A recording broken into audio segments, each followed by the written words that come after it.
Sir, isang karangalan na muling binuksan ng Philippine National Police at syempre sa pag-aproba din ng NAPOLCOM itong 2025 recruitment quota. Sir, ano bang pinagkaiba ngayon ng mga nagpunta sa BMI na mga police applicants ngayon kumpara nung nakarang taon, sir? Kumpara sa nagdaan, ngayon, makikita mo lang maliit ang quota natin sa attrition, tapos maraming aplikante. Frustrating dahil nakikita natin dito sa BMI pa lang, meron nang bumabagsak, no? Kasi hindi pinaghandaan. Mga BMI nila lagpasan. Tinaas na nga natin yan ng 26.5 pero hindi pa rin nila kaya.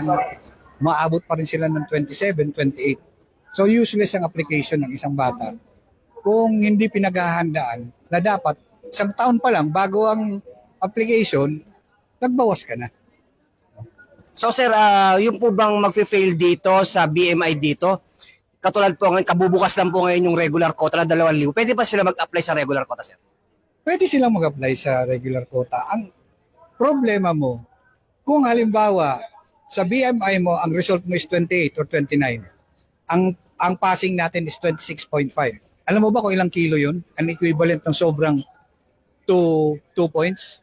Nasa mga 15 hanggang 18 kilos yun. Sobra pala. Paano yun i-reduce ng isang bata? Di ba? Kasi dapat ang paghahanda, hindi ngayon eh. Ang paghahanda noon pa. Last year, November last year, naghanda na.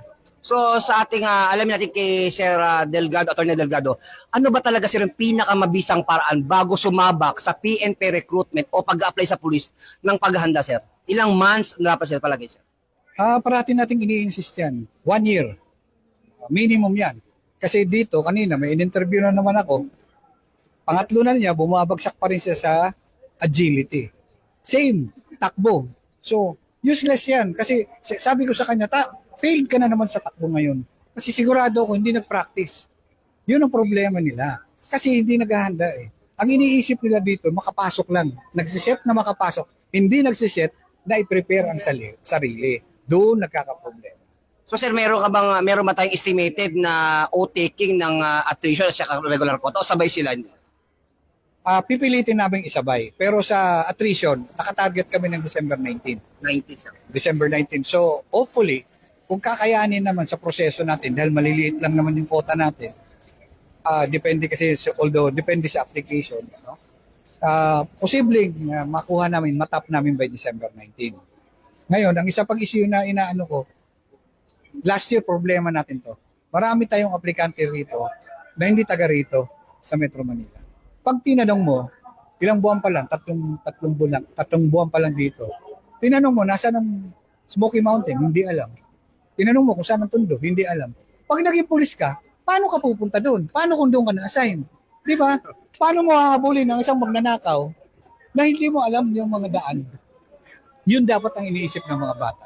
Sa ating age waiver naman at saka height waiver, sir, baka meron kang karagdagang informasyon dahil katulad ngayon, sir, saan ba ginagamit talaga at paano ginagamit ang age waiver at height waiver, sir? Basic, height waiver, pag may tribo ka. Okay. Pag may tribo ka, doon ka mag-uumpisa. Doon ka mag-apply. Pag nakuha mo yon, pupunta ka sa NAPOLCOM office, magpapa-issue ka ng certificate of height waiver. Huwag pumunta dito na ang dala mo lang certificate of recognition ng tribo mo. Kasi hindi yan ang dokumento na kailangan natin. Now, pangalawa, age waiver. Sa age waiver, kinahanglan may specialization ng isang tao bago ka mag-apply. Anong mga sample siya ng ano? Nung mga 10 years o 15 years ago, nagdadrive ka lang ng bus, pwede na. Ngayon, hindi na yung pwede. Pwede na ngayon kung piloto ka. Pag sinabing black belter, okay yan. Pero kung ako magtatanong, ang sasabihin ko, Olympian ka ba? O Asian player ka ba? Pag hindi, useless. Ang daming black belter. Kahit dito sa kapulisan na natin, hindi na tayo kailangan kumuha pa ng black belter lang. Ako po ang inyong Police News Network Correspondent, Police Chief Master Sergeant Mauricio Bonilla Ruiz, alagad ng batas, tagataguyod ng Balitang Pulis.